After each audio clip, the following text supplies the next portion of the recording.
All right. Which case? John and Kathleen Teeter against ASI Preferred Insurance. Let me find that. Okay. All right, so I'll take you off. I appreciate you coming in.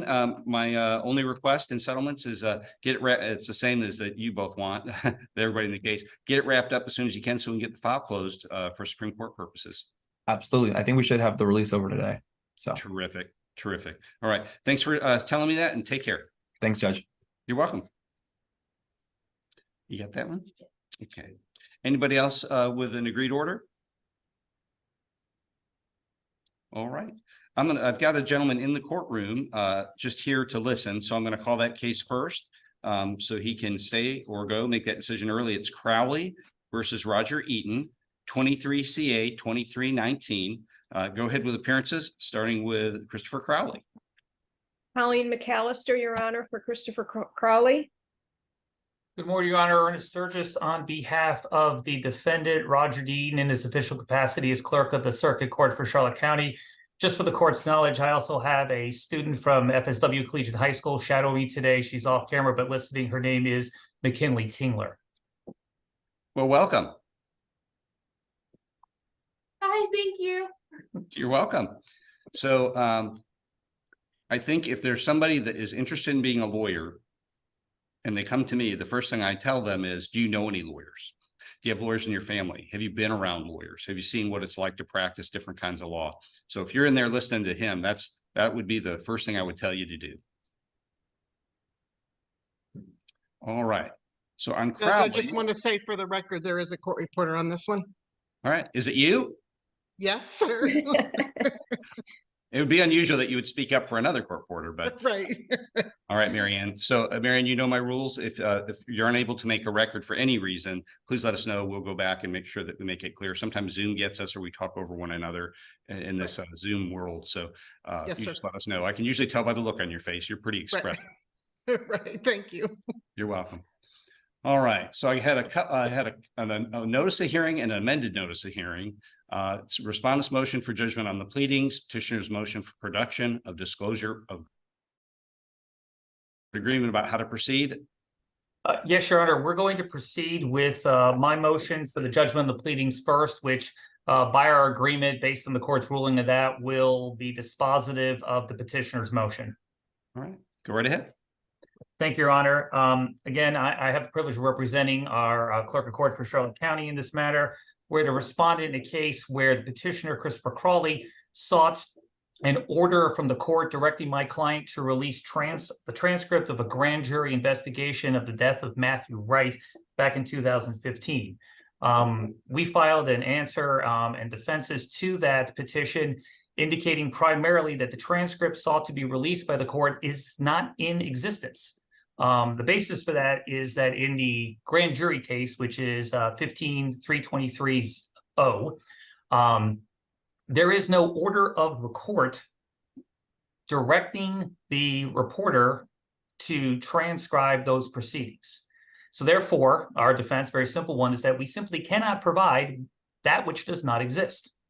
A review of case 15-323-0 demonstrates that there is no order of the court as required by Florida Rule of Judicial Administration 2.535, paragraph H, subparagraph 6, directing the production of that transcript.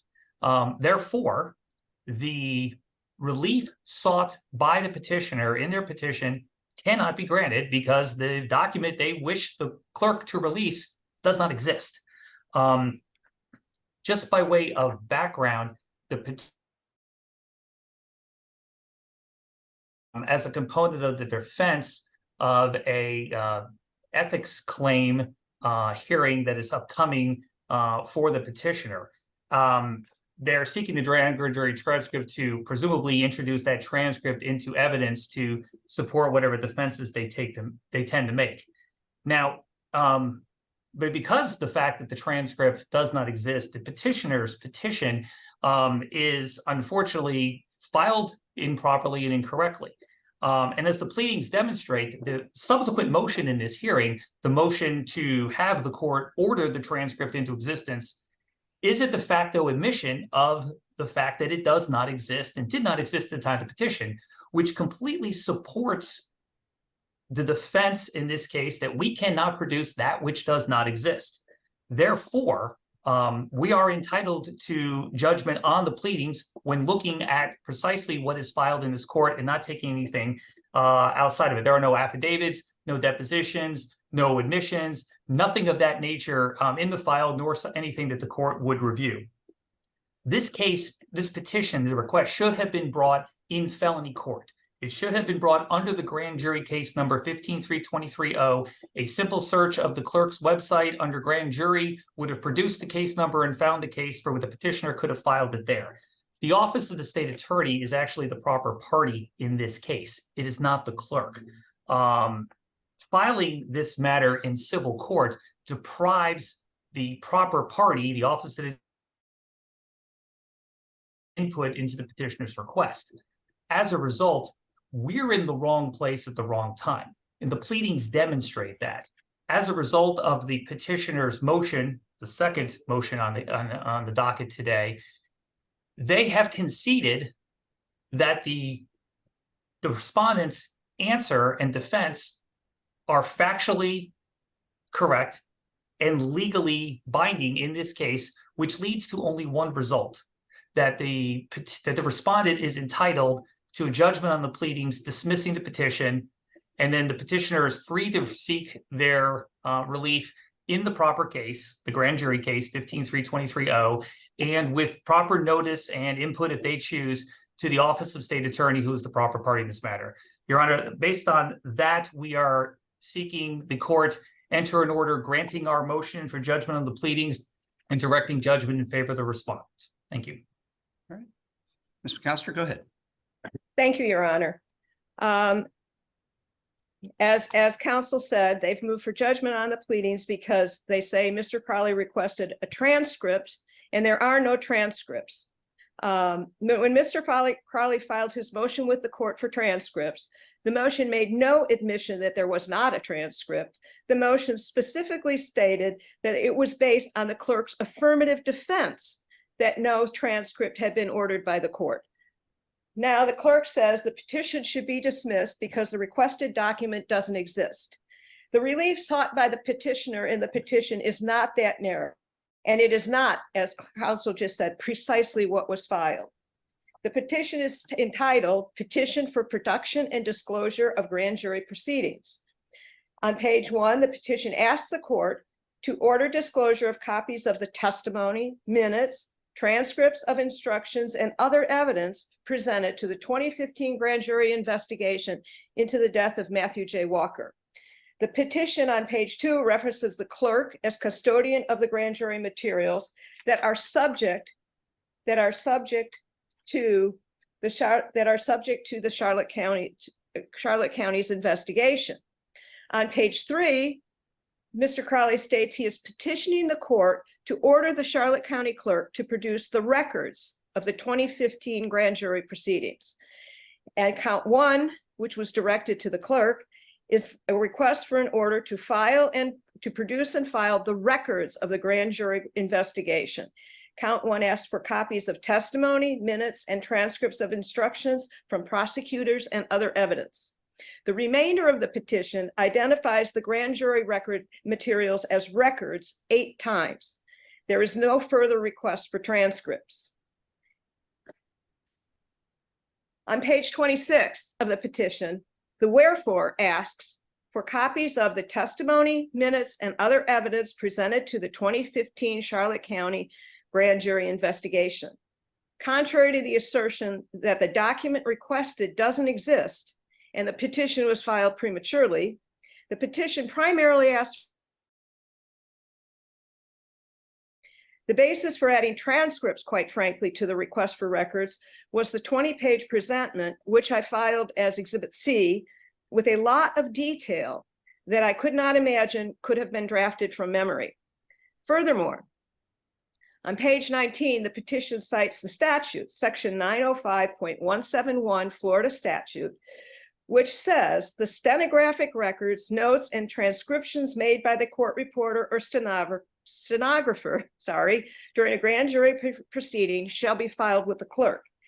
it is hardly inappropriate under the statute to not request transcripts in a petition for disclosure of grand jury proceedings. Now, the court might think you heard no case law about anything that was said by the clerk. The court might think there is no guidance in the case law on this issue, but I do have some guidance from the 4th DCA. In California Holdings v. Ehrenberg and Abruzzo, and this was a case cited in the petition, but it was so new then that I did not have a specific site. So it's California Holding, Florida, CA Florida Holdings v. Ehrenberg and Abruzzo, 360 Southern 3rd, 1149. Hello? Did I lose somebody? 4th DC. Can you hear me, Your Honor? Yep. Yeah, Okay. somebody else made noise okay. and I just muted him. Okay. 4th DCA. It's a civil case pending in the 17th Judicial Circuit, where the Palm Beach in the Jeffrey Epstein case. The case went up on appeal, and on remand, the 4th DCA ordered the trial court to conduct an in-camera review of the material sought. The trial court judge then issued an order to the clerk, who was in possession of the material sought, as custodian of grand jury materials, to produce the records. 20 days later, the trial court, sua sponte, issued a second order noting that the records were audio recordings, and in order to facilitate effective review, the trial judge ordered the transcription of the materials with the cost charged to the plaintiff who wanted the review of the records. The lack of a transcript was handled by that trial court as a clerical matter.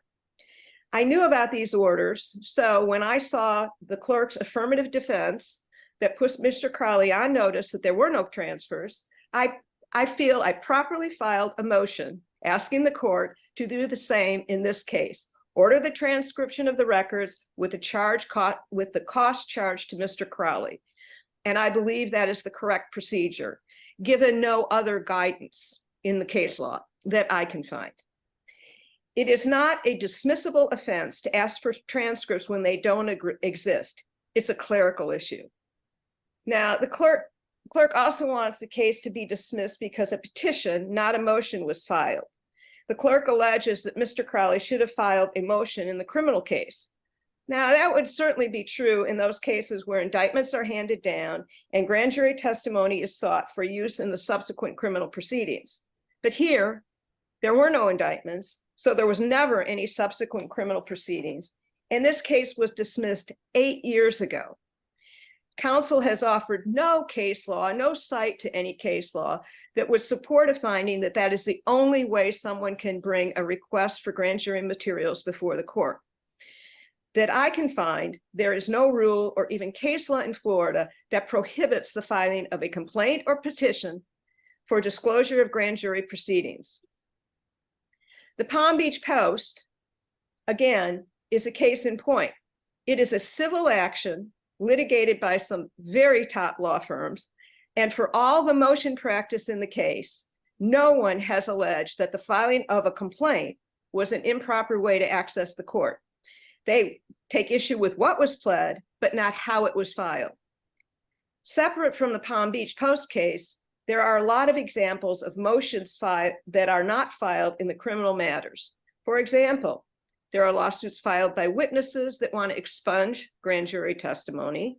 There are lawsuits filed by grand jurors that want the release of testimony. The Breonna Taylor case would be a case in point.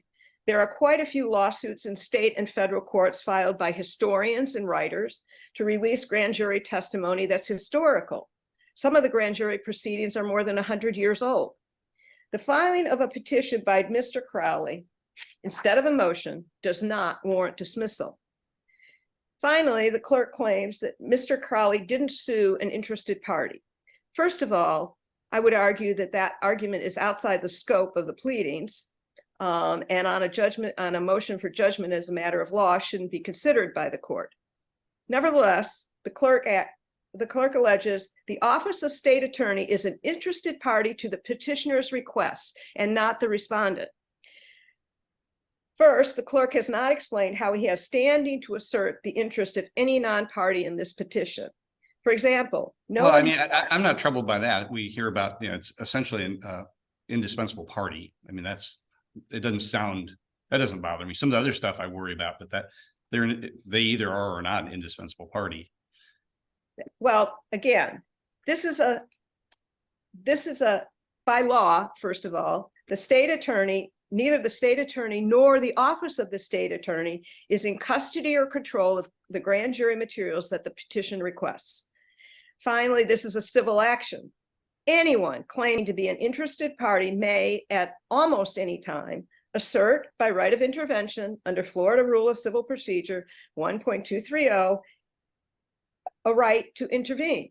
If such a right is asserted, this court has the discretion to authorize or deny intervention or authorize intervention with conditions. And I would suggest there would probably need to be an evidentiary hearing on that. No such right has been asserted by any person or entity in this case. Again, in the Palm Beach Post case, which is the most recent case and kind of mirrors somewhat similarly the issues in this case, Dave Ehrenberg, the state attorney, was named as a defendant. He moved to dismiss because he was not a proper party, and the motion to dismiss has been granted. He's also moved for attorney's fees, but that matter hasn't been heard yet. To grant judgment on the pleadings, the court must find, based on the pleadings, that the movant is entitled as a matter of law to judgment as a matter of law.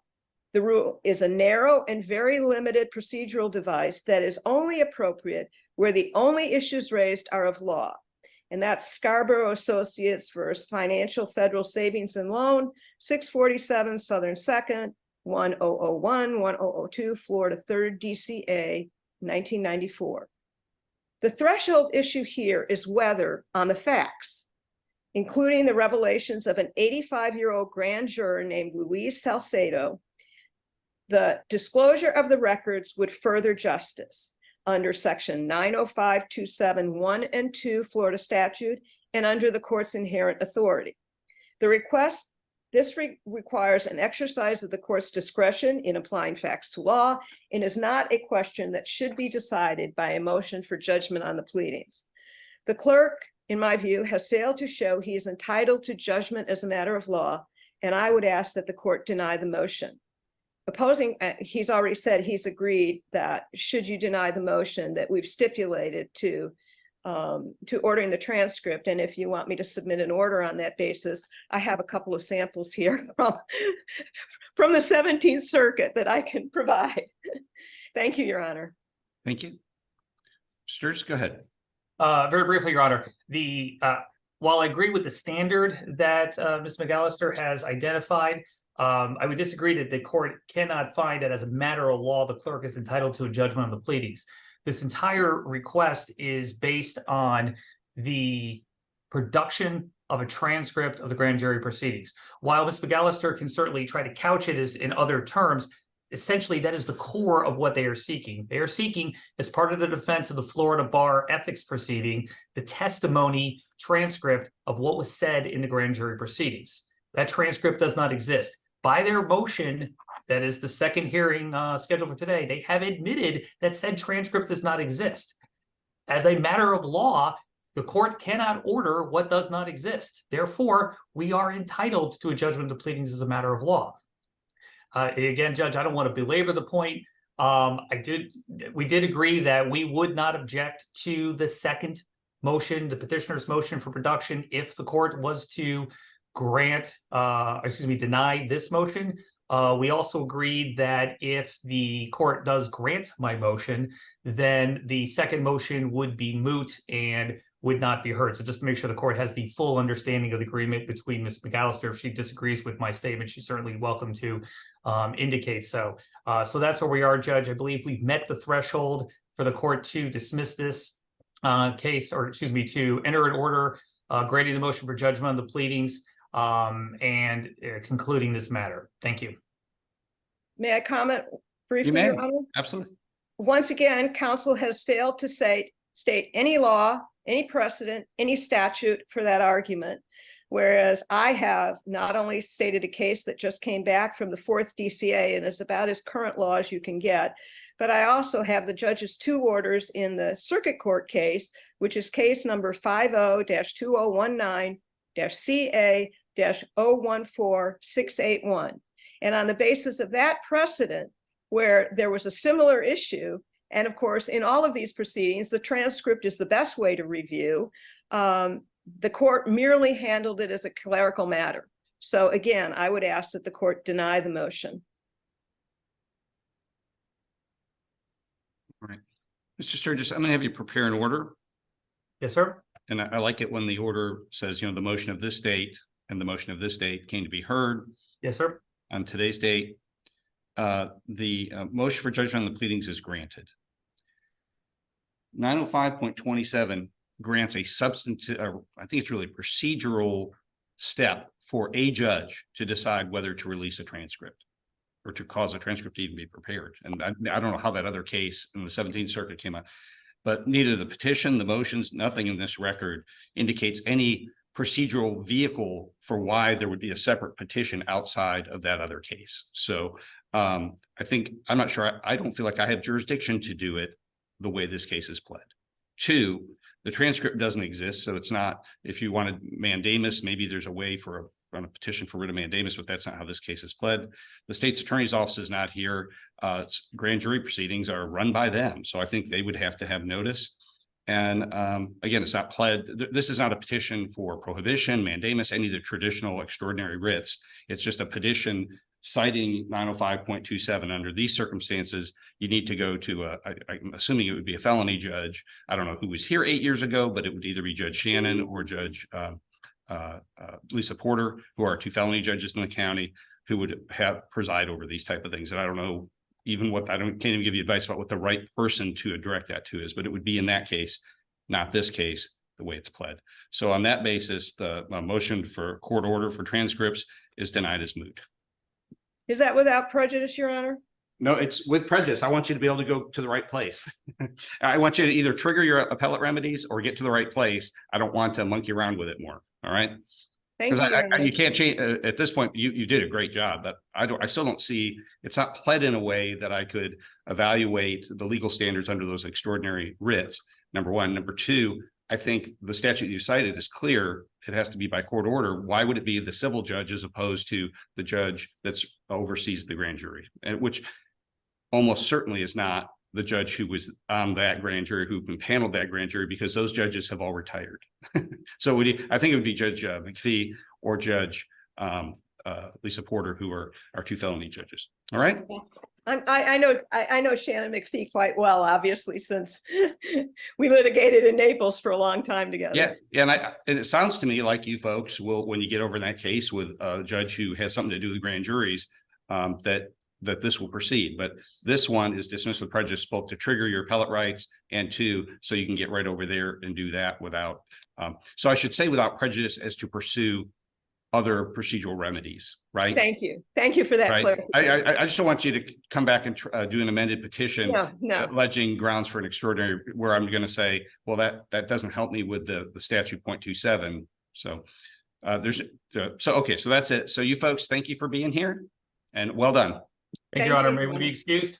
Yes, Thank you, sir. Have a good day. you're welcome. Right. Chappelle versus ASI Preferred Insurance, 23 CA 1696. Go ahead with appearances.